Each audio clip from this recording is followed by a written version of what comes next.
In reforming immigration, what would you physically do with the millions of illegal immigrants in the United States if you don't provide a path to citizenship or permission to work?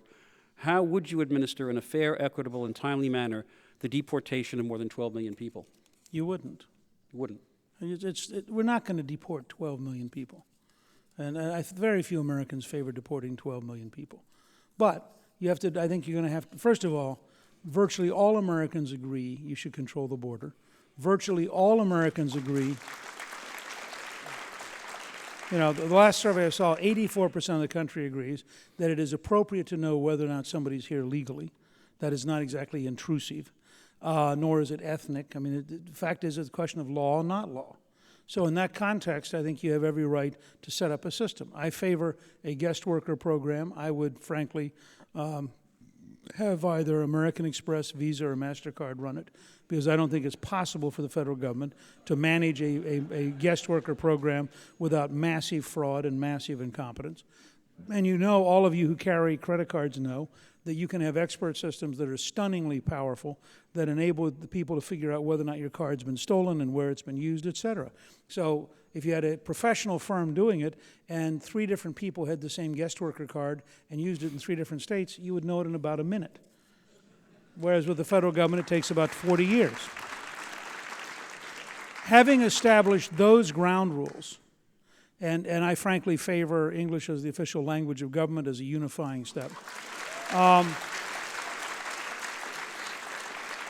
at that point, if you've established that kind of system, I would favor very strong economic sanctions against employers who once there's a validated guest worker program, hire anybody who is not either an American citizen, a green card holder, or a guest worker. So let me just finish. So now you have a challenge because you have a number of people in the country. One of the things we're exploring is the concept that what you ought to have is citizen panels, not judges, not government bureaucrats, but almost like juries. And that the people who want to stay here should, in effect, have to prove why they should stay here. Now, 2 examples.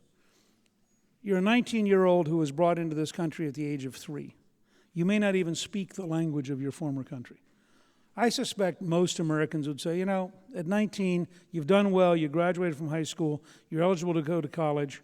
We ought to find some way to deal with that with that person. They should not be deported, okay? You came here 12 years ago, you've obeyed the law, you've worked, you've paid taxes, you've been married, you've got 4 kids. Probably you're going to find a panel would say, well, we got to find a way. And I am for a path to legality, but not a path to citizenship.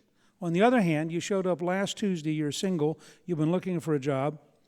I don't see any reason why that person would stay here. And by the way, if you listen to the President of Mexico, the first question you need to ask him is, why don't we apply in the United States the rules that Mexico has?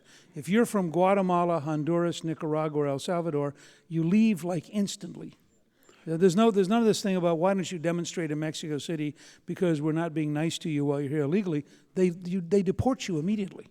So being lectured somehow by a country which has a very strong deportation law and then taking the lecture while $23 billion a year is sent to Mexico by workers in the United States, the second largest source of foreign exchange after oil, it just strikes me there ought to be a certain grain of salt.